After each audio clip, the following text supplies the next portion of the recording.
मासामध्ये पुरुषोत्तम योग किंवा 15 अध्यायाचं खूप महत्त्व आहे. हा का बरं वाचला पाहिजे हा 15 अध्याय? तर अधिक मासामध्ये असं म्हटलं जातं आहे की भगवंताला प्राप्त करण्याचा साधा सोपा मार्ग जो कोणता असेल तर हा 15 अध्याय. तर या 15 अध्यायामध्ये जर पाहिलं गेले तर टोटल 20 श्लोक आहेत आणि हे 20 श्लोक कोणी मूर्त पावलं तर लोक आवर्जून 15 अध्याय वाचतात. म्हणजे घरी पण वाचतात आणि बाहेर याच्यामध्ये सामशभूमी पण वाचल्या जातो. हे 20 श्लोक आहे ना भगवत प्राप्ती म्हणून मेल्यानंतर सुद्धा ह्या अध्यायाचं महत्त्व आहे. तर जिवंतपणे असल्यानंतर ह्या अध्याय किती महत्त्वाचा असेल साधकांसाठी हे आपल्याला समजून घेतलं पाहिजे. म्हणून ह्या अधिक मासामध्ये भगवंताला प्राप्त करण्याची जी कुंजी आहे, किल्ली आहे, ते अध्यायामध्ये दिलेले आहेत. तर ह्या 20 अध्यायामध्ये 20 श्लोकांमध्ये 1 ते 6 जे श्लोक आहेत ते भौतिक जगत आणि आध्यात्मिक जगाचं वर्णन करण्यात आलेलं आहे पहिल्या 1 ते 6 श्लोकांमध्ये. पुढचे 7 ते 11 श्लोकांमध्ये जीवात्मा ज्या चेतनेमध्ये राहतो त्या चेतनेनंतर देहांतर केल्यानंतर तो भौतिक चेतना असेल तर भौतिक जगामध्ये तो येतो, आध्यात्मिक चेतना असेल तर आध्यात्मिक जगामध्ये जातो आणि देवदेवताची चेतना असेल तर देवलोकात जातो, त्याचं वर्णन करण्यात आले. आणि मग त्याच्यानंतर 12 ते 15 श्लोक हे जे 3 श्लोक आहेत तर भगवंत जे साधक साधना करतात किंवा जीवात्मा जे आहेत या सृष्टीमध्ये त्याचं कशा प्रकारे पालन पोषण करतात आणि आपल्या दैनंदिन जीवनामध्ये त्यांचा किती सहभाग आहे भगवंत ह्या 3 श्लोकांमध्ये सांगतात. आणि मग हे सगळं सांगितल्यानंतर याचं ज्ञान कुठून भेटतंय, कसं भेटतंय, याला कोण प्रमाण देत आहे आणि याला सर्वोच्च अधिकारी कोण आहेत, तर श्लोक नंबर 16 पासून तर 18 जे श्लोक आहेत 2 श्लोकामध्ये वेदांत जे वेद आहेत 4 वेद आणि वेदांताचा सारांश नाही या 2 श्लोकामध्ये भगवंत अर्जुनाला देत आहेत. आणि शेवटचा 19 ते 23 श्लोकामध्ये भगवान कृष्णाला जाणण्याचा अर्थ म्हणजे ह्या सगळ्यातल्या सृष्टीला जाणण्यासारखे. म्हणून वेदांत ह्या शब्दाचा अर्थ काय, जिथं वेदांचा अंत होतो, वेद अंत तुम्ही शब्द ऐकले असाल वेदांत, जिथं वेदांचा अंत होतो तिथं भगवंत सुरुवात होतात. म्हणून भगवंत भागवतम कधी सुरुवात झाली माहिती आहे का? गीतेचा 18वा अध्याय तुम्ही वाचताना सर्व धर्मान परित्यज्य मामेकम शरणं व्रज अहं त्वं सर्व पापेभ्यो मोक्षामि मा शुच. म्हणजे तिथं सगळ्या तत्वज्ञानाचा सार काय भगवंताला जाणून घेणं. मग ठीक आहे म्हणे मी भगवंताला जाणलं पण ते भगवंत कोण आहेत बाबा हा प्रश्न पडेल ना. भगवंतात मी त्यांना शरणागत होतो पण त्यांचं स्वरूप काय. मग श्रीमद भागवत सुरुवात होते आणि मग श्रीमद भागवतामध्ये भगवंताच्या स्वरूपाचं त्यांचे लीलाचं भक्तांचं आदान प्रदान आणि मग भगवंत आपल्या भक्तासाठी काय करतात, कसे अवतार घेतात हे वर्णन करण्यात आले. आणि मग त्या 12 स्कंदामध्ये वर्णन केल्यानंतर चैतन्य चरितामृतमध्ये भगवंताचा मनोभाव सांगितलेला आहे की भगवंताला काय अपेक्षा आहे भक्ताकडून. तर हे 3 स्तर दिलेले. पण ह्या पुरुषोत्तम योगामध्ये आता बाकीच्या योगामध्ये कर्मयोग आहे, ज्ञान योग आहे, ध्यान योग आहे, अष्टांग योग आहे. तिथे त्या योगातून काय होतं आहे, कर्म करून तुम्ही भगवंताला जोडू शकतात, ज्ञान करून ज्ञानयोगाचे भगवंताला जोडू शकतात किंवा कर्म संन्यास घेऊन भगवंताला जोडू शकतात. पण इथे डायरेक्ट हा 15वा जो अध्याय आहे पुरुषोत्तम योग डायरेक्ट भगवंताला जोडण्याचा फॉर्म्युला दिलेला आहे. बाकीचे नाव घेतले ते त्याचा सहारा घेऊन तुम्हाला जावं लागतं. पण इथं डायरेक्ट भगवंताचा सहारा घेतला पुरुषोत्तम मासामध्ये, पुरुषोत्तम योग वाचून घेतला तर डायरेक्ट तुम्ही भगवंताशी कनेक्ट करू शकतात. म्हणून हे 20 श्लोक जेव्हा तुम्हाला कळतील तर ह्या 20 श्लोकामध्ये आचार्याने श्री चक्रवर्ती पाद, श्रीधर स्वामी, बलदेव विद्याभूषण यांनी खूप काही सुंदर दिलेलं आहे. आणि म्हणून इथे ह्या श्लोकांमध्ये ह्या 20 श्लोकांमध्ये 2 गोष्टी खूप महत्त्वाच्या आहेत बरं. हे जर समजलं तुम्हाला तर पहिली गोष्ट आहे संसाराच्या प्रती अनासक्ती आणि पुरुषोत्तमाच्या प्रती आसक्ती, तरच तुम्हाला ते योग प्राप्त होईल. तुम्ही संसाराच्या प्रती आसक्ती ठेवताना माझे पत्नी, मुलं, बाळं, घर, बाळे सगळं, पण तिथं नाही का मग तुम्हाला तो कर्म येऊन जाईल, ज्ञान येईन, ध्यान येईन किंवा भौतिक सकाम कर्म येऊ शकेल.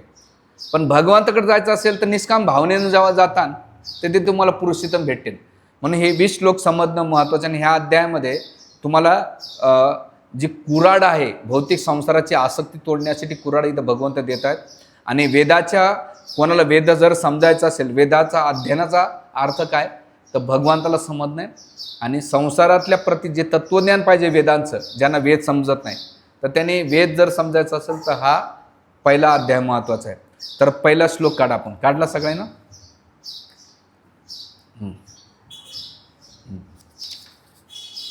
मागे म्हणण्याचा प्रयत्न करा, ठीक आहे. श्री भगवान वाच ऊर्ध्वमूलम अधशाखम अश्वत्थम नाही ऊर्ध्वमूलम अधशाखम अश्वत्थम पहुर्ययवम छंदांशी यस्य पर्णानि यस्तवेद स वेदवितम.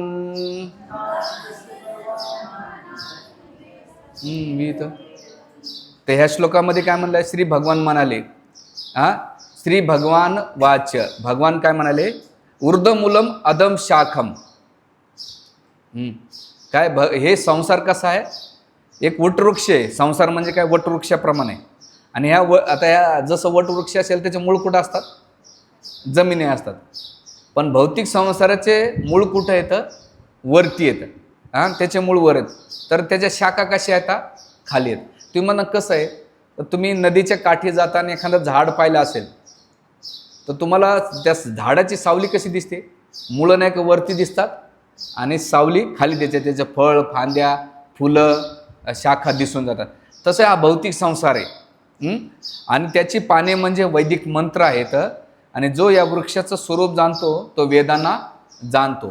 आता ह्या श्लोकामध्ये जे दिलेलं आहे, तर याच्यामध्ये 3 गोष्टी महत्त्वाच्या आहे. एक म्हणजे हे भौतिक संसार आहे ना, इच्छाचं स्वरूप आहे. इथे कशामुळे आलेलो आहेत आपण, भौतिक इच्छा घेऊन आलेलो इथे. आणि इथे सगळं जसं तुम्ही आंब्याच्या झाडाखाली उभा राहिले आणि पाण्यातच तुम्ही आंब्याला धरतायत, तर तुम्हाला किती वेळ तो आंबा भेटणार आहे, नाही भेटणार. तुम्हाला आंबा खायचा असेल तर ओरिजिनल आंब्याकडे जावं लागेल. समजा तुमचं एखादी वस्तू हरवली अंधारामध्ये आणि तुम्ही उजाडामध्ये शोधतायत, तुम्ही किती दिवस जरी शोधले तर तुम्हाला भेटणार नाही. तुम्हाला जर ती वस्तू पाहिजे असेल तर तुम्हाला जिथं हरवले तिथं जावं लागेल. तर त्याच प्रकारे भौतिक संसाराची इच्छा म्हणजे काय, त्या उलट्या संसारामध्ये किती जरी सुख शोधण्याचा, आनंद प्राप्त करण्याचा प्रयत्न केला तर ते कमी भेटतंय, भेटतच नाही. म्हणून जर तुम्हाला सुख शांती पाहिजे असेल, त्या इच्छांना परिपूर्णता पाहिजे असेल, तर जिथून त्या इच्छा आलेल्या आहेत, ज्यांच्याकडे परिपूर्णता आहे, तिथं जेव्हा तुम्ही जाता तेव्हा तुम्हाला संतुष्टी, समाधान, आनंद प्राप्त होऊ शकेल. म्हणून इथे जे आपल्या इच्छा आपण कोणत्या करतो, भौतिक इच्छा केल्या तर त्या प्रतिबिंबाप्रमाणे आहेत, पण आध्यात्मिक इच्छा करता तर ते ओरिजिनल आहेत. म्हणून व्यक्तीपेक्षा सावलीच्या मागं लागलं तर गडबड होईल, तर सावलीला पकडण्यापेक्षा व्यक्तीला पकडा. तसे इथं भगवंत म्हणतात भौतिक संसार कसा त्या सावलीप्रमाणे, आणि ओरिजिनल जे वैकुंठ धाम आहे ते कशाप्रमाणे, वृक्षाप्रमाणे आहे. म्हणून इथं दिलेले आहेत. आता याच्यामध्ये विभिन्न शाखा काय दिलेले आहेत, याच्यामध्ये दिलेले आहे. याला प्रतीक जे हरिपत्ती आहे, जे उद्देश आहे, याचं जे पानं येतं त्याचा उद्देश वेदांचे प्रतीक केलेले आहे. आणि याच्या ज्या फांद्या येतात, आता ह्या फांद्या कोणत्या येतात, ते वेगवेगळ्या विभिन्न प्रजातीचं प्रतिनिधित्व करत आहे. कोणतं करत आहे, याच्यामध्ये जो निचला भाग आहे त्याच्यामध्ये मनुष्य, पशु, घोडे, गाय, कुत्रे, मांजरी आणि विविध ग्रह. किती प्रकारचे ग्रह येतात, 9 प्रकारचे ग्रह आहेत मेन. आणि त्याच्याबरोबर चांदण्या आणि मग त्याच्यामध्ये असंख्य ब्रह्मांडामधल्या गोष्टी आहेत ते दिलेल्या आहेत. हे झालं उच्चतर योनीमधलं दिले. आणि याच्यावरती जे दिलेले आहेत देव, गंधर्व आदी ब्रह्मलोक, हे जडमध्ये तत्वामध्ये येतात. म्हणजे 14 लोक आहेत ना, ती भगवंताचे प्रतिबिंब म्हटल्या जाते, ओरिजिनल जे दिलेलं आहे. पण याचं मूळ जे आहे, त्या वृक्षाचं मूळ आहे ना, ते गोलोक वृंदावनमधून येते. आणि ज्या बाकीच्या ज्या फांद्या आहेत, पानं, फुलं, फळं, तर हे 14 लोक आणि हे भौतिक सृष्टीचं दिलेलं आहे. म्हणून झाडाला उभं न पाहता आपण कसं पाहिलं पाहिजे, उलटं पाहिलं पाहिजे. आणि त्याचं मूळ कोण आहे, भगवान राधाकृष्ण, सीताराम, लक्ष्मीनारायण. आणि हे संसार आहे ना त्या फांद्याप्रमाणे दिलेले. आणि मग आचार्य म्हणतात की जर तुम्ही पाना फुला फळांना जर मागे लागता तर तुम्हाला संतुष्टी नाही भेटणार, मुळाला जातात. जसं तर तुम्ही अन्न घेतलं आणि तुम्ही म्हणले कानात टाकू, नाकात टाकू, डोळ्यात टाकू, तिखट झणझणीत ठेसायत डोळ्यात टाकू, तर कसं होईल? हां, आग होईल ना. तर तुम्ही जर अन्न घेतलं, गुलाबजाम घेतला, तोंडातून पोटात टाकलं, तर सगळ्या शरीराला भेटून जाते. तुम्ही म्हणता नाही नाही, हात म्हणे नाही, उद्यापासून गुलाबजाम माझ्या अंगाला चोळतो, हां, किंवा डोळ्याला चोळतो. नाही, तुम्ही जर सगळं पदार्थ घेतले, पोटात टाकले, तर सगळ्या शरीराला पोषण होतं. त्याच प्रकारे झाडाच्या मुळाला पाणी घेतलं तर सगळं झाड पोषण होईल. पण तुम्ही म्हटलं नाही, मला नाही का पानाला, फुलाला, फांद्यांना पाणी घालायचं, तर ते झाड कधीच संतुष्ट होणार नाही. आणि त्या सगळ्या पानाला तुम्ही पाणी देऊ शकत नाही. तुम्हाला काय करायचं, एक बकेट पाणी घ्या आणि झाडाच्या मुळाला पाणी घाला, सगळं शरीर, झाड पोषित होत आहे आणि शरीर पोषित होत आहे. त्याच प्रकारे पहिल्या श्लोकांमध्ये भौतिक संसार आणि आध्यात्मिक संसार सांगितलेले आहे. जे सावली आहे, झाडाचे फांदे आहेत, तो भौतिक संसार आहे, आणि झाडाचं जे मूळ आहे ते आध्यात्मिक संसार आहे. आणि मग मूळ किती असतं? छोटंसं असतं. पण झाड किती, त्याच्या पान, फुल, फांद्या कशा असतात? मोठे असतात. तसा हा संसार म्हणजे याला भवसागर आहे आणि याच्यामध्ये 84 लक्ष येवण्यामध्ये तो फिरत असतो. पण एकदा तो जर मुळाकडे गेला तर त्याला फिरायची गरज नाही, कारण त्याची जागा कमी आहे, तो कायमस्वरूपी तिथे शाश्वत राहतो. म्हणून भगवंत या पहिल्या श्लोकांमध्ये सांगतात की हे जो विरक्ती आहे, या वृक्षाची विरक्ती जेव्हा तुम्ही कुऱ्हाडीनं तोडता, याचा अंत करता, तर कसं होईन? भौतिक संसाराची जोपर्यंत तुम्ही आसक्ती तोडणार नाही तोपर्यंत तुम्ही वैकुंठाकडे जाऊ शकत नाही दिलेले. म्हणून असली स्वरूप किंवा आनंद जे हे दिलेले आहेत, आता याला कशी केली पाहिजे, आता ही आसक्ती कशी सोडली पाहिजे, तर याचा श्लोक नंबर 2 आणि 3 श्लोकामध्ये भगवंत काय सांगतात? ह्या वृक्षाचे तिर्गुणाने पोषण केले जाते. त्याच्या शाखा खाली आहेत, वर पसरलेल्या आहेत. याच्या डाळ्या म्हणजे इंद्रिय विषय आहेत आणि ह्या वृक्षाची मुळे खाली पसरले आहेत आणि ती मानव समाज सकाम कर्माशी बांधली गेलेली आहेत. म्हणजे त्याच्या फांद्या, त्याचं वर्णन केलेलं आहे. श्लोक नंबर 4, या वृक्षाचं वास्तविक रूप या जगात अनुभवता येत नाही. त्याचा आधी अंत आधार कोणताही जाणू शकत नाही. परंतु मनुष्याने खोलवर मुळे गेलेल्या या वृक्षाला निश्चित अनासक्तिरूपी शस्त्राद्वारे छेदून टाकले पाहिजे. त्यानंतर मनुष्य असे स्थान शोधावे की ज्या ठिकाणी गेल्यावर पुन्हा परतावे लागत नाही.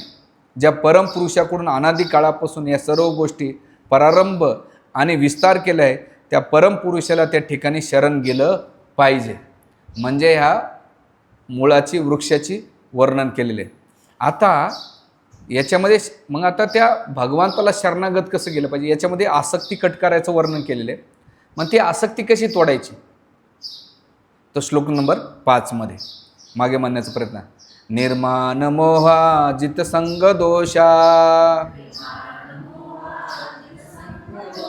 अध्यात्मनिता विवर्त कामा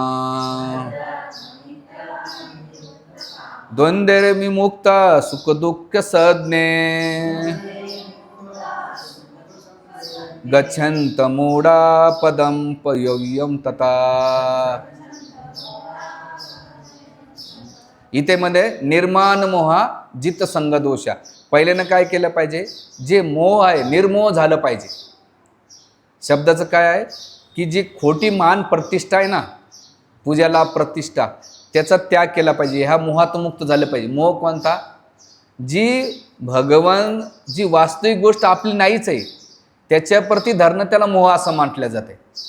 मग कोणता मोह? वस्तू आपली आहे का? शेती आहे का आपली? 7-12 बदलत राहतात. घर आपलं आहे का? आपण ज्या आपली पती पत्नी, मुलं बाळ, आई वडील, बहीण भावंड, समाजाच्या प्रती प्रेम करतो, ते आपले आहेत का? मृत्यूनंतर कोणी येत आहे का? पण तरी आपण मोह ठेवतो. तर पण हे जेवढा मोह राहील तेवढं दुःख राहील. आणि मोह सुटला तर दुःख नसते. जसं ते एक उदाहरण आहे, तुमच्या दावणीला बैल बांधलेला असतो, पण तोच बैल दुसऱ्याच्या दावणीला बांधू द्या, उद्या विकू द्या, तर तुम्हाला त्याच्याप्रती मोह राहत नाही. आदल्या दिवशी जेव्हा तुमच्याकडे असतो तेव्हा मोह असतो, पण जेव्हा तो बैल दुसरीकडे विकल्यानंतर त्याच्याप्रती मोह राहत नाही. आता तुम्ही म्हणता बैलाचं उदाहरण नाही, समजा गाडीचं घेऊया आपण, 4 व्हीलर. आज तुमच्याकडे 4 व्हीलर, पण तिच्याप्रती तुमचा मोह असतो. कोणी ठोकलं, कोणी क्रॅच केलं तर तुम्ही किती भांडण करता. पण तीच गाडी उद्या शेजारा लिखू द्या आणि त्यानं किती ठोकू द्या भिंतीला, ठोक म्हणताना आम्हाला काय करायचं, कारण तुमचा मोह नसणार आहे. तर त्याच प्रकारे या संसाराच्या प्रती जेवढा मोह राहील तेवढं तुमचं दुःख राहील. पण या संसाराच्या प्रती अनासक्त होता, मोह सोडता, तर तेवढं तुम्हाला दुःख होणार नाही. म्हणून पहिला शब्द आहे निर्माण मोहा, जित संग दोषा. जित दोष संज्ञा म्हणजे काय, की जे आहे इथे दिलेलं आहे, आपण त्याला काय केलं पाहिजे, त्या दोषाला नाही का कुसंगतीला जिंकलं पाहिजे. आपल्यामध्ये जे दोष आहेत ना, काम, क्रोध, लोभ, मद, मात्सर्य, म्हणून दक्षिण भारतामध्ये त्या संन्याशांना नाव दिले जाते षडकोपाचार्य. काय नाव दिले जाते? षडकोपाचार्य. जे 6 नर्थ जो येतात ना त्याच्या कुपित होतात ते. म्हणजे काम आलं की कामावर कुपित होतात, क्रोध आला तर क्रोधावर कुपित होतात. क्रोध येतोच कस काय, जसं युधिष्ठिर महाराज त्याने कोपाला जिंकलं होतं. कामाला नाही का हरिदास ठाकूरांनी जिंकलं होतं, कारण त्याने त्याला दमन केलं होतं. लोभ, आपल्याला भरपूर प्रकारचा लोभ असू शकतो, पण जो लोभाला जिंकतो त्याला कोप म्हणतात. की तो आल्यानंतर कसं काय हिंमत झाली की हा माझ्याकडे येतो. म्हणून यानं काय केलं पाहिजे, जित दोष संग, दोष या दोषांना जिंकलं पाहिजे. जित दोष संगा. मग हे कसं सुटेल? आध्यात्मनित्ता. आता याला जर याच्यातून मुक्त व्हायचं असेल तर तिसरीला काय, आध्यात्मनित्य. म्हणजे वारंवार तुम्हाला काय करावं लागेल, आध्यात्मिक ज्ञानाचं उन्नती करावं लागेल, साधना करावं लागेल. उथळ माथ्याचं नसलं पाहिजे. म्हणजे तत्वज्ञान हे फुल्ली तुमच्या चेतनेमध्ये घुसलं पाहिजे. का रे हे संसार नाही. जसं आज मी गौर गोविंद महाराजांचे लेक्चर ऐकवतो सकाळी, मी ते टाकतो. असं जबरदस्त लेक्चर आहे, अक्षरशः त्याने हादरून टाकलं ते लेक्चरच्या द्वारे. मी आता शिक्षा टेम्प्रोचं पण लेक्चर नाही का आमच्या इंद्रनगरच्या ग्रुपला पण टाकलंय. एवढं सुंदर पॉवरफुल लेक्चर दिले प्रभूजीनं, की जो आपल्या संसाराच्या प्रती जो बाहेरून काही वाटणार नाही, पण जी चेतना आहे ना त्याला दूषित करण्याचं काम करतोय हा संसार. आणि शेवटी शरीर भगवंताकडे घेऊन जात नाही, तुमची चेतना भगवंताकडे घेऊन जाते. म्हणून इथे काय सांगितलेलं आहे, अध्यात्मनेता, शाश्वत तत्व समजलं पाहिजे, वारंवार समजलं पाहिजे. तिसरी लाईन काय, विवर्त कामा, भौतिक इच्छा कामवासना नष्ट झाल्या पाहिजे. चौथी लाईन. आणि मग द्वंद्व विमुक्ता, जे विवर्त कामाला नष्ट केलं पाहिजे, भौतिक कामवासनाला इच्छा केलं. द्वंद्व विमुक्ता. द्वंद्व कोणता? सुख दुःख, मान अपमान, लाभ हानी, जय पराजय, अहम ममेती, मी आणि माझं, ह्या याच्यातून काय झालंय, द्वंद्वातून मुक्त झालं पाहिजे. सुख दुःख दिले संज्ञा. आणि मग पुढे दिले काय दिले, गच्छंत तो मुडा, जो मोहित राहून, मूढ ह्या शब्दाचा अर्थ काय, मोहित झालेला. गच्छंत म्हणजे सोडलेलं. मोहित काय व्हायला पाहिजे, त्याने परमपुरुषाला काय केलं, पद्म व्ययम तथा, म्हणजे तुम्ही त्या भगवान विष्णूला काय केलं पाहिजे, शरणागत झालं पाहिजे, समर्पित झालं पाहिजे. ह्या श्लोकांमध्ये एवढा अर्थ दिलेला आहे, म्हणून प्रत्येकाने दिलेलं आहे. आणि मग आता तुम्ही म्हणता शरणागत झालेले आहे, मग ते भगवंताचं धाम कसं आहे बाबा? भगवंत ठीक आहे, मी जातो सगळं सोडतो, मग ते भगवंताचं धाम कसं आहे? आणि त्या धामाला गेल्यानंतर भौतिक संसार तर आम्ही पाहिलेला आहे, पण जे भगवत धाम मी पाहिलंच नाही आहे, त्याच्याप्रती माझं आकर्षण नाही. पण तो धाम कसं आहे बाबा? मग श्लोक नंबर 6, न तद भासते ओ सूर्य, न शशांक न पावका, यद्गत्वा निवर्तन्ते तद्धाम परम मम. तर भगवंत काय करतात की शरणागत झाल्यानंतर भगवंत म्हणतात, तो माझ्या धामाला जातो, पुन्हा रिटर्न येत नाही. काय, तो माझं धाम आहे ना, तद भासते न सूर्य, तिथे सूर्यादारी माझं धाम प्रकाशित नाही. इथं कसं सूर्य आहे, लाईट आहे, चंद्र आहे, पण भगवंत म्हणतात तद न भासते सूर्य, तिथं सूर्य पण नाही. न शशांक न पावका, म्हणजे तिथं लाईट पण नाही आहे, चंद्र पण नाही आहे, अग्नी पण नाही. मग कसं दिलंय की तो धाम आहे स्वयंप्रकाशित आहे. स्वयंप्रकाशित आहे. जसं डायमंड असतो, त्याच्या लाईट टाकल्या जाते का? नाही. ते स्वयंप्रकाशित, तुम्हाला अंधारात तुम्ही जर त्याला ठेवलं, अंधारात तो प्रकाश करतो. तसं भगवानचं धाम कसं आहे, स्वयंप्रकाशित दिलेले. आणि मग त्या धामात एकदा जर गेल्यानंतर पुन्हा वापस येतो का? तर भगवंत म्हणतात यद्गोत निवर्तन्ते, एकदा जो कोणी जाईल तद धाम परमम, तो माझ्या पुन्हा वापस या संसारात येत नाही. शरणागत घेतल्यानंतर असं माझं धाम आहे. म्हणून इथं सूर्यचंद्र काळ प्रभावित करतो, पण भगवंताच्या धामात काळाचा प्रभाव नाही. काळ तिथं तुम्ही लाखो वर्ष तरुणच राहतात, तुम्ही सुंदर शरीर राहतात. तिथं तुमच्यासारखं हाडा मासाचं शरीर नसतंय. तुम्ही कितीतरी खाल्लं तर तुम्हाला मल त्यागायची गरज नाही, भूकच लागत नाही, कारण आत्मसंतुष्ट असं. मला एखादा प्रश्न विचारला होता एकदा, का हो तुम्ही म्हटले की देवदेवता खाल्ल्यानंतर मल त्याग करत नाही, वैकुंठ धामात गेल्यानंतर खाल्ल्यानंतर घाम मलमूत्र त्याग करायची गरज नाही, असं कसं काय हो? त्याचं उत्तर असं आहे की तुम्ही झाडांना पाणी घालतात, पाणी नाही घातलं तो सुकून जात आहे. याचा अर्थ त्याला तहान लागते, पाणी टाकल्यानंतर टवटवीतपणा येतो, म्हणजे तो पाणी पितो. त्याला भूक लागते म्हणून आपण खत घालतो, खत घातलं नाही तर फळं देत नाही. तर तुम्ही जेवढं खत घालतात तेवढं तो खाल्यानंतर त्याचं फळ देतो, म्हणजे याचा अर्थ तो खातो. पण त्यानं मलमूत्र त्याग करताना पाहिलं का? आपलं बाथरूममध्ये पळतो का? नाही. पण त्याचं पोषण होतं. तसंच भगवंताच्या धामात आहे हे आपल्याला. म्हणून भगवंताचं धाम काय आहे हे शाश्वत आहे. आणि म्हणून इथे जोपर्यंत जीवात्मा भगवंताच्या धामात जात नाही, आता ते जे मूळ आहे ना, मुळाचं वर्णन केलेलं आहे. आता पहिले सावलीचं वर्णन केलं आहे, जे भौतिक संसाराचं वर्णन, पण जे मुळाचं वर्णन ह्या श्लोकांमध्ये केलेलं आहे. आणि मग म्हणतात की जोपर्यंत तुम्ही त्या धामात जात नाही तोपर्यंत तुम्हाला संतुष्टी भेटू शकत नाही. म्हणून जीवात्म्याने काय केलं पाहिजे, या भविष्याचे मनावर शक्ती निर्धारित आहे.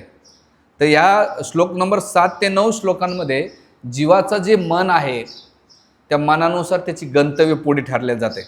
आणि मग आता तो जीवात्मा आहे कोण, तो श्लोक नंबर 7. मम वांशे जीवो लोके जीवभूत सनातन मनश्रेष्ठानि इंद्रियाणि प्रकृस्थानि कर्ष्यति. भगवंत म्हणतात मम अंश, मम अंश, माझा अंश आहे. आपण भगवंताचे काय आहेत? अंश आहेत. भगवंत कसे आहेत? विभू आहेत. आणि जीवात्मा कसा आहे? अणू आहे. भगवंत कसे आहेत? परमचेतन आहे, आपण कसे आहेत? चेतन आहेत. भगवंत कसे आहेत? परमात्मा आहेत, आपण कसे आहेत? जीवात्मा आहे, अंश आहे. आणि आल्यानंतर जीव लोके ह्या संसारामध्ये आलेला आहे, बद्ध झालेला आहे. जीवभूत सनातन, भले त्याचं शरीर बदलत राहत आहे पण आत्मा कसा आहे? शाश्वत आहे. मग आत्मा हा आला कशानं ह्या संसारामध्ये? भगवंत तुझ्या मन श्रेष्ठानी इंद्रियानी प्रकृस्थानी, मन आणि 5 इंद्रिय. माझे आपल्या जीवनाचं पतन कशामुळे झालं आहे? शरीरानं पतन नाही झालं आहे, तर मनानं पतन झालेलं आहे.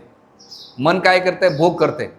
आणि 5 इंद्रिय, डोळे, कान, नाक, जीवा, त्वचा आणि जीवा, हे 5 इंद्रिय मन षष्ठानी इंद्रियाने, ह्या 5 इंद्रिय आणि मनामुळं तो काय झाला? संसारात पडलाय. आणि संसार काय? परकुस्थानी कर्षिती. जसं तुम्ही जातं पाहिलं, जात्यामध्ये धान्य टाकल्यानंतर रगडल्या जाते, गिरणीमध्ये दळण केलं जातं. जे ते जात्यामध्ये जातात ते सगळे रगडल्या जातात. पण जो खुट्याचा आश्रय घेतो ना, खुटाच म्हणतात ना, खुट्याजवळ जातो तो वाचतो. आणि जे खुट्यापासून जातात दूर ते रागडल्या जातात. तसंच भगवंत म्हणतात की जे इंद्रिय आणि मनाच्या अधीन होतात त्या संसाराच्या जन्ममूर्तीच्या चक्रामध्ये तो रगडल्या जातो, प्रकृस्थानी कर्षित. कसा रगडल्या जातो? 3 क्लेश ना, आधी भौतिक, आधी दैविक, आधी आत्मिक क्लेश. आणि जन्ममूर्ती जराव्याधीचं मोठं दुःख त्या चक्कीमध्ये तो पिसला जातो. असा पिसला जातो 84 लक्ष पुनरपी जननम पुनरपी मरणम जननी जठरसेन. आताच मी लेटेस्टमध्ये पद्मपुराण वाचत होतो. पद्मपुराणामध्ये असं म्हटलं जाते, तिथे ऐत्रेय ऋषी आपल्या आईला उपदेश देतात. त्यांची आई त्यांच्या मुलाला खूप भाषण करते की बघ तुझे सावत्र भाऊ किती प्रगती करतात आणि तू कसा आहे. तर ते ब्रह्मभूत अवस्थेमध्ये होते. तर ते मनाची अवस्था वर्णन करतात. आणि मनाने काय काय गेलं तर त्या मनामुळे तो ह्या संसारात आलेला आहे. आणि त्या मनामुळे तो आईच्या गर्भाचा आश्रय घेतो. आणि मनामध्ये राहून जसं असं आचार्य वर्णन करतात त्या पद्मपुराणामध्ये, जसं एखादं मटकं भट्टीमध्ये बाजल्या जातं ना, तसा जीवात्मा जेव्हा स्त्री आणि पुरुष रज आणि वीर्य एकत्र होत आहे आणि ते गर्भावस्थेमध्ये गेल्यानंतर तिथं अग्नी, जी पोटातली वैष्णव अग्नी असते ना, ती प्रज्वलित होती आणि त्या गर्भाला भाजत राहते, निबार करत राहते. आणि मग त्या उष्णतेनं नाही का तो एवढा ज्वलनशील असतो, तो वेदनेमध्ये भगवंताला प्रार्थना करतो. आणि याचं प्रमाण काय, श्रीमद भागवताच्या 3ऱ्या स्कंदामध्ये भगवान माता देवतीला वर्णन करतात. म्हणून 29 आणि 30-31 अध्याय वाचा. म्हणजे हे संसारानं खूप रिस्की धंदा आहे. इथे आपल्या इच्छा आणि वासनाला दमन केलं तर भगवत धाम आहे, आणि इच्छा वासनाला जर पुन्हा वारंवार ठेवलं तर पुन्हा हा संसार आहे. म्हणून इथे आचार्य सांगतात की परकस्थानी कर्षिती. कर्षिती या शब्दाचा अर्थ काय, रगडल्या जाणे, रगडतंय म्हणून रगडणं हे याच्यातून दिलं. म्हणून ह्या जीवात्मा देहांतर मन आणि इंद्रियानं होतो, आणि केल्यानंतर पुन्हा तो जीवात्मा काय करतो, देहांतर श्लोक नंबर 8 मध्ये तो काय करतो, तो शरीर धारण करतो. त्याने जर इथून मुक्त नाही झाला, तो श्लोक नंबर, ज्याप्रमाणे वायू स्वतः सोबत गंध घेऊन जातो, त्याचप्रमाणे भौतिक जगातील जीव स्वतः सोबत जीवनातील विविध संकल्पना एका देहातून दुसऱ्या देहात घेऊन जातो. अशा रीतीने तो एक प्रकारचा देह धारण करतो आणि पुन्हा दुसरा शरीर धारण करण्याकरता पहिल्या देहाचा त्याग करतो. आत्म्यासोबत 3 गोष्टी जातात, मन, बुद्धी आणि अहंकार, MBA.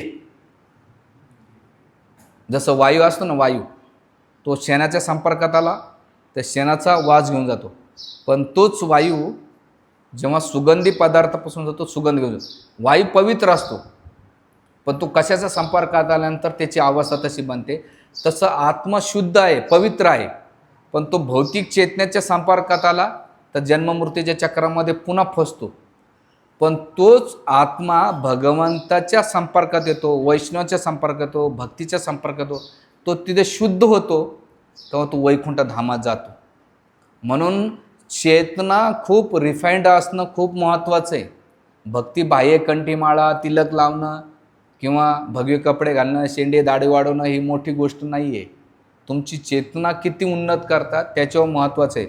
आणि मग भगवंत म्हणतात 9व्या श्लोकांमध्ये, जेव्हा वायू जसा गंधाला घेऊन जातो तसं आत्मा काय करतो, त्या जीवात्म्याला घेऊन जातो. आणि गेल्यानंतर तिथे तो 9 इंद्रियामध्ये भौतिक याच्यामध्ये असला तर त्याचं मनाची कशी होते. अशा प्रकारे जीव दुसऱ्या शरीर, स्थूल शरीर धारण करून मनाशी केंद्रित झालेले कान, बघा 5 इंद्रिया, कान काय करतो, पिक्चरचे गाणे ऐकतो, फिल्मी सॉन्ग, मोहम्मद रफी असो, किशोरदा असो, मुकेश कुमार असो, किंवा गम भरे गाणे ऐकत असतो. आणि त्या गाण्यामध्ये तो इमेजिनेशन करत असतो आणि त्याला असं वाटते वा वा, ते पिक्चरचे गाणे वेगळे आणि तो त्याच्यात रंगत असतो. लोक TV का जास्त पाहतात तुम्हाला माहिती आहे? त्यांना त्याच्या जीवनात इंद्रिय भोग करायला भेटत नाही, दुसऱ्याचे इंद्रिय भोग पाहून संतुष्ट होतात. त्या TVच्या मालिका असतात ना, सासा सोनाच्या, नवरा बायकोच्या, त्या सगळ्या त्यांच्या प्रॅक्टिकल जीवनात करता येत नाही. म्हणून त्या TVच्या मालिका पाहून ते विचार करतात, काय माझी बायको भेटली, काय नशीब आहे याचं, बायको ही भेटली, काय नवरा सुंदर आहे, माझा नवरा कसा, काय गाडी आहे त्यांच्याकडं, माझ्याकडे काय, त्याचं काय घर आहे. मग त्याचे लफडे, आपण त्याच्यात आनंद घेतो. पण मायबापांनो इथे खूप सांगतात, खूप केअरफुली. काय सांगतात? कान, नेत्र, डोळे, TV, मोबाईल. आता मीच वॉशरूमला गेलो होतो, बाजूला एक म्हातारी होती, ते आपले फुटाने खात होते आणि TV बघत होते. म्हटलं काय अवस्था यार, उतरता वयात नाम जप करायचं, ती म्हातारी TV बघत बसली आहेत आणि काहीतरी मालिका हिंदी जोरात चालू होती. आपली चेतनाला तुम्ही भक्ती करता किती, आणि तुमची भौतिक चेतना असते किती. म्हणून शेवटी जी जास्त गोष्ट करतान ती तुम्हाला भेटणार नाही. इथे सत्संगाला येऊन पुण्य प्राप्त होईल, भगवतधाम नाही आहे. ज्यांना रिस्क घ्यायचं असेल त्यांना आरामशीर जीवन जगावं, माझं काही ऑब्जेक्शन नाही. हे भगवद्गीतेचं ज्ञान आहे, मी सांगतोय बाबा, मी तर माझ्या जीवनात क्लिअर करे. थोडीशी माझ्या जीवनभर साजा अजिबात नाही. इंद्रियतृप्ती, खाणं पिणं हळूहळू शरीराच्या वयानुसार कमी करायचा प्रयत्न करायचा, कारण की रिमूव्ह व्हायचं, लाईफमध्ये रिमूव्ह झालं पाहिजे. म्हणून इथे काय सांगितलेलं आहे, कान, नेत्र, जिवा, नाक, स्पर्श ह्या इत्यादी विशिष्ट प्रकारचे इंद्रिय प्राप्त करतो. अशा रीतीने तो विशिष्ट प्रकारच्या इंद्रिय विषयाचा समूहाचा उपभोग घेतो. आणि त्या भोगामुळे त्या संसारात पडतो. आणि मग इथे श्लोक नंबर 10 पासून 11पर्यंत आत्म्याचं देहांतर होतं आहे.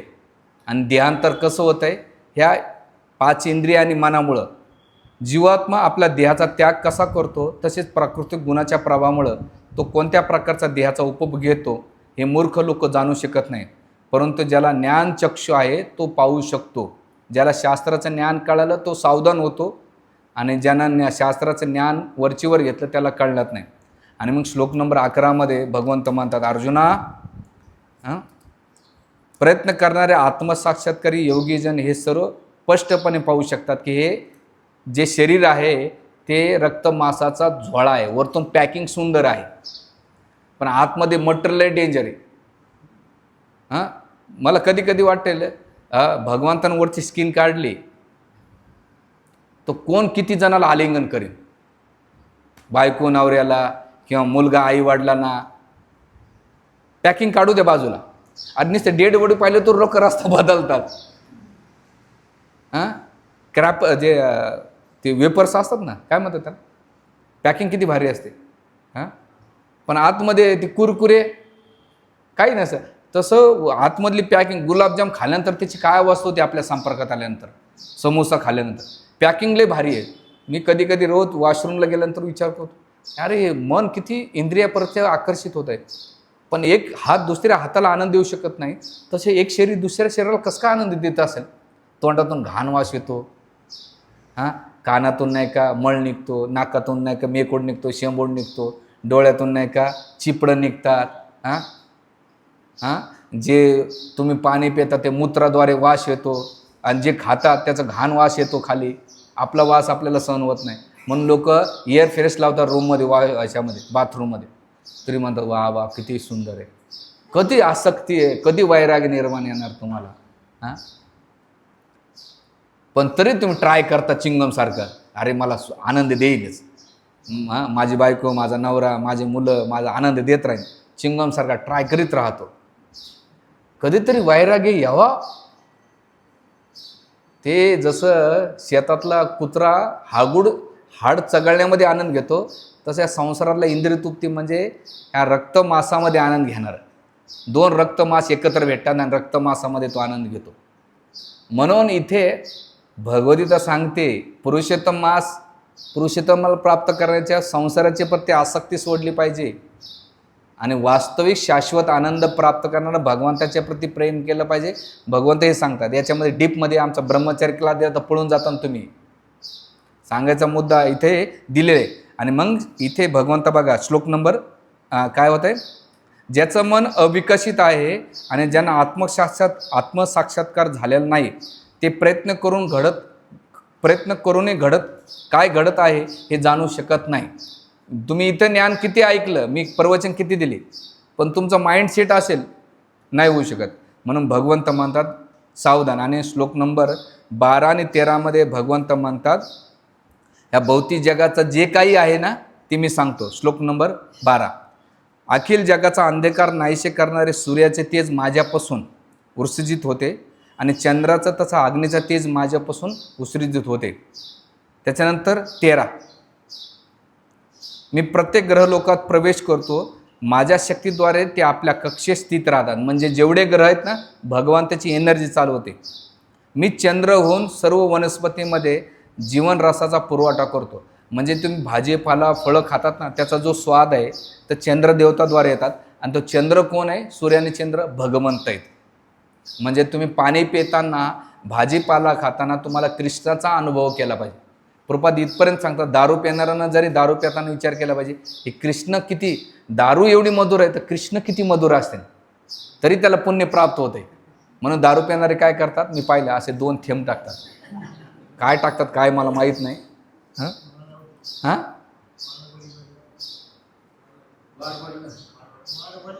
वाढला ना. अच्छा, पितृदोषाना तुम्ही पण संतुष्ट. पितृदोष म्हणजे 2 थांबातच का? नाही. तर इथे दिले भगवंत पालन पोषण करतात. आणि मग भगवंत म्हणतात, अरे या सृष्टीला तर मीच करतो, पण तुमच्या पोटातला मी अग्नी ना, मी ते करतो. श्लोक नंबर 14. मागे म्हणण्याचा प्रयत्न करा. अहम वैष्णवनर भूत्वा प्राणेना देह आश्रितम प्राणपान समायुक्ता पंचात्मी चतुर्विधम. भगवंत म्हणतात सर्व प्राणी मात्राच्या देहातील जठराग्नी कोण आहे? मी आहे. म्हणून आपण जे काही खातोत ना तो अग्नी कोण आहे? तर भगवंत आहेत. तुम्ही पचवत नाही तर आपल्याला काय करावं? पंचसाकार घ्यावं लागते. त्रिफळा चूर्ण घेतल्यानंतर फ्लेश होते. पण भगवंत म्हणतात तुमच्या पोटातला अग्नी कोण आहे? मी. आणि मग त्याच्यात प्रसादात भगवंताच्या अग्नीमध्ये प्रसाद टाकला तर भगवंताला तो जास्त आवडतो. पण तुम्ही भौतिक अंडशण टाकणार तर भौतिक भगवंत मला काय म्हणून दिलेले प्राणीना देहाश्रितम, त्याच्यातला मी आहे. आणि दुसरं प्राणपान समायुक्त, जे प्राण आहे अपान आहे. अपान म्हणजे काय? दोन प्रकारचे वायू असतात. तोंडाद्वारे ढेकर आणि खालच्या गोदाद्वारे अपान वायू. घाण वास म्हणजे त्याला गॅस म्हणतात, तो निघतो. हे दोन्ही काय येतं? पान अपान वायू नाही का, त्याच्यातून निघणारा वायूसुद्धा आहे भगवंत समायुक्त. पण याच्यातला जे पचनती चतुर्विध प्रसाद. आता चतुर्विध प्रसाद म्हणजे 4 प्रकारचे प्रसाद खाल्ले पाहिजे किंवा ते पचन करण्याचं. पहिलं आहे भक्ष्य म्हणजे चावणारे. दुसरं आहे भोज्य गिळून घेणारे. तिसरं आहे लेह चाटण्यासारखे म्हणजे विविध प्रकारच्या चटण्या किंवा कुल्फी चाटणे. आणि चोष्य म्हणजे चोखून खाणारे. असे जेवणामध्ये 4 प्रकारचे पदार्थ जेव्हा पोटात टाकले जातात त्याचं पचन करण्याचं काम करतो. म्हणून आपण जे मंगल आरती म्हणतो चतुर्विधा भगवत प्रसादो स्वादने तृप्त हरिभक्त संघा, तर 4 प्रकारचा प्रसाद आपल्या जेवणामध्ये असतो. तर 4ही गोष्टी पचवण्याचं काम कोण करतं आहे? भगवंत करतात. आणि केलंच नाही तर तुमचं शरीर आहे ना, त्या शरीरातला परमात्मासुद्धा मीच आहे भगवंत. आणि मग भगवंत 15वा श्लोक, आणि हा श्लोक सगळ्यात महत्त्वाचा. सर्वस्य चाहं हृदि सन्निविष्टो मत्ता स्मृती ज्ञान अपमोहंच वेदेशी सर्व अहमे वेदो वेदांत कृत वेद विदेव्यचाहम. इथं भगवंत काय म्हणतात? सर्वस्य चाहं हृदय सन्निविष्टो. मी काय? सर्व प्राणी मात्रामध्ये हृदयात असलेला कोण आहे? सर्वस्य चाहं हृदय सन्निविष्टो. मी हृदयामध्ये काय? परमात्मा रूपाने काय दिलेलं आहे? अविष्ट आहे, धारण करा. आत्मा निघून गेला की शरीर काय होत आहे? मातीमोल होतं. मत्त स्मृती ज्ञान अपमोहनचं. मी स्मृती देण्याचं काम आणि स्मृती देण्याचं काम काय करतो? मीच करतो. म्हणून झोपेतून जेव्हा तुम्ही उठतात तर तुम्हाला स्मृती कोण देत आहे? भगवंत देतात. आणि झोपीत गेल्या स्मृती कोण देत आहे? भगवंत देतात. आणि मग तुम्ही प्रामाणिक भक्ती केली तर भगवंत टायमाला स्मृती देण्याचं काम करतात. आणि तुम्ही जीवनभर भक्ती नाही केली, संसाराचं केलं, तर भगवंत काय करतात? विस्मृती देऊन टाकतात संसाराची. आणि मग केल्यानंतर मत्त स्मृती ज्ञान अपमोहनाचं म्हणजे भ्रमित करण्याचं काम, स्मृती देण्याचं स्मृती देण्याचं काम कोण करतं? भगवंत करतात. जेवढं जो भगवंताची अटॅच असेल त्याला स्मृती देतात. आणि भौतिक संसाराची अटॅच असेल तर भौतिक संसाराची स्मृती देतो. पण जो भगवंताची अटॅच असतो त्याला ती ओरिजिनल स्मृती देतात वैकुंठ धामात जाण्याचे. म्हणून खूप महत्त्वाचं आहे. मग हे ज्ञान कुठून भेटन? वेदेशी सर्व अहम वेदो. माझं ज्ञान आहे ते वेदांमध्ये भेटते. आणि ते वेद कोण आहे? वेद मी आहे, ते वेद. भगवंत काय म्हणतात? ते वेदाला जाणण्याचं काम, वेदांना जाणून मला जाणायचं आहे. पण ते वेदांमध्ये सुद्धा मीच आहे. आणि वेदाचं संकलन करणारा आणि त्याचं ज्ञान करणारा मीच आहे. माझ्यापासून सगळं काही आलेलं आहे. म्हणून इकडं तिकडं भटकायची गरज नाही, तर भगवंत वर्णन करतात. आता एवढा जर श्लोक आपल्याला समजून गडबड झालं, आपण एवढं भगवंत सांगून सुद्धा जरी आपण पोथा पुराणाच्या मागं लागलो, कर्मकांडाच्या मागं लागलो, आटपाट नगरात लागलो, तर म्हणजे तुम्हाला ज्ञान कळालं नाही. वरचीवर तुम्ही काहीतरी वेळ मारून नेलाय, बाकी काही नाही दिलं. आणि मग भगवंत म्हणतात जीवात्म्याचे 2 प्रकार आहेत दिलेले आहेत. आता जीवात्म्याचे 2 प्रकार कसे आहेत? 16 आणि 17. च्युत सर आणि अच्युत अक्षर असे जीवात्म्याचे 2 वर्ग आहेत. भौतिक जगामध्ये सर्व जीव पतनाधीन आहेत, त्यांना म्हणतात च्युत. म्हणून शब्द वापरतात चिवत्या, शिवीमध्ये. चिवत्या म्हणजे ज्याचं पतन होतो त्याला त्याला म्हणतात.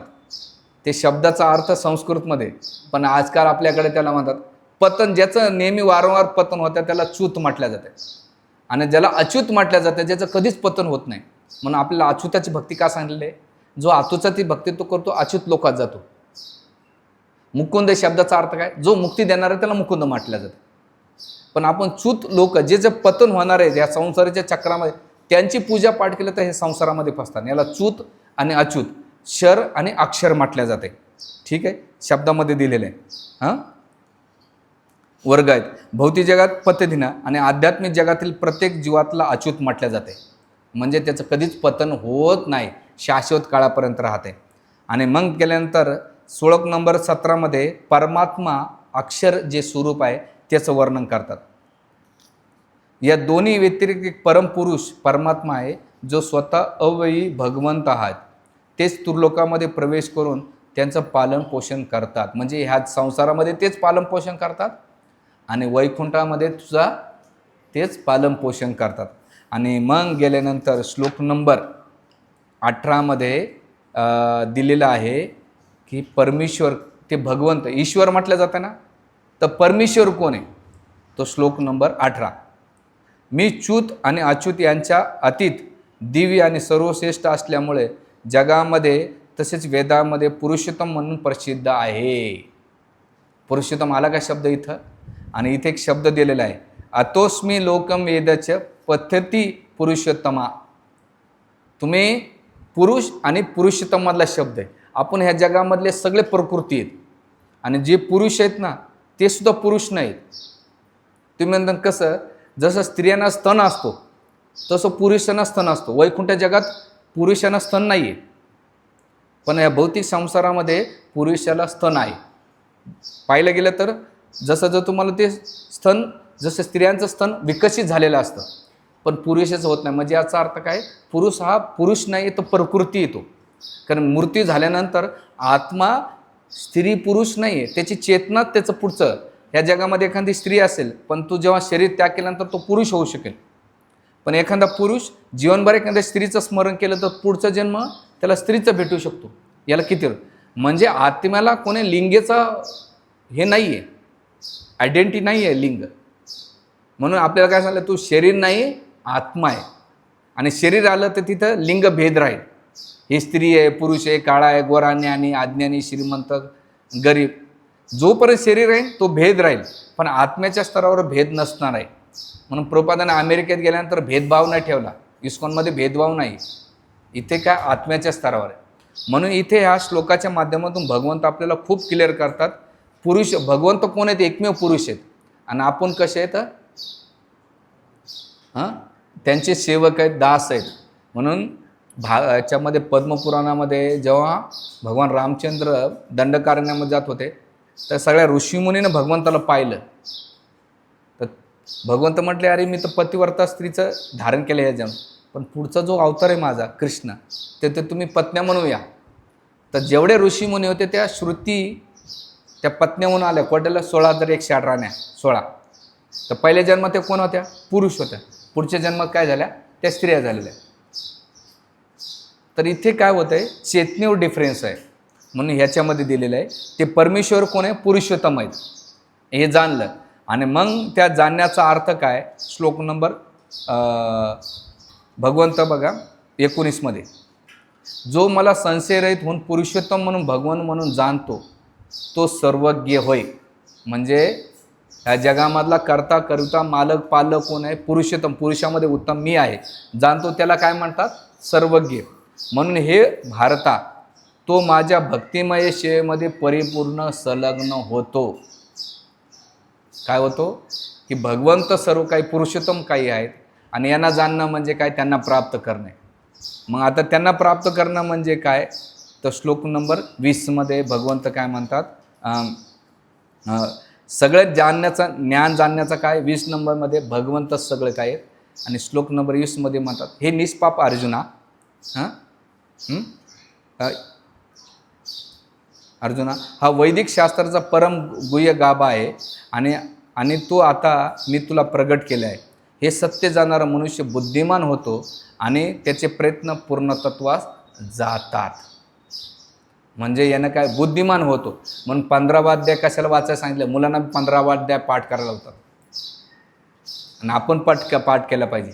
पण याच्यामध्ये या सगळ्या जाणण्याचा अर्थ काय? पुरुषोत्तमला जाणणं आणि पुरुषोत्तम मासामध्ये पुरुषोत्तम योग वाचण्याचं हे महत्त्व आहे. आणि ह्या अध्याय वाचल्यानंतर भगवत प्राप्ती होते, भगवंत प्राप्ती होतात. त्या श्लोकाचा अर्थ दिलेला आहे. म्हणून ह्या महिन्यामध्ये अधिक मासामध्ये पुरुषोत्तम योग वाचण्याचं महत्त्व आपल्याला इथे दिलेलं आहे. म्हणून आपल्याला ठरवायचं इति गुह्यतम शास्त्रम इति गुप्तम मया घनम एतद् बुद्धया बुद्धिमान कृतकृतज्ञस्य भारता. म्हणजे या श्लोकाचा अर्थ इथं जाणतात. म्हणून बुद्धिमान व्हा आणि भौतिक संसाराची अनासक्ती सोडून, देवदेवताची उपासना सोडून, भगवान नारायण आहेत, पुरुषोत्तम आहेत, त्यांची उपासना करून त्यांना प्राप्त करा. नाही केलं तर तो पहिला जो श्लोक आहे ना, ऊर्ध्वमूल मद शाकम पौर छंदांशी यस्य वर्ण पर्णाने वेदस वेद कृतम, तो पुन्हा ह्या संसारामध्ये फसेल. आणि त्यातच फसायचं नसेल तर पुरुषांवरती शरण घ्या. हे दोन्ही तुम्हाला दिलेलं आहे आणि त्याचं वर्णन आपल्या इथं करण्यात आलेलं आहे. हरे कृष्णा कृष्णा कृष्णा हरे हरे, हरे राम राम राम हरे हरे.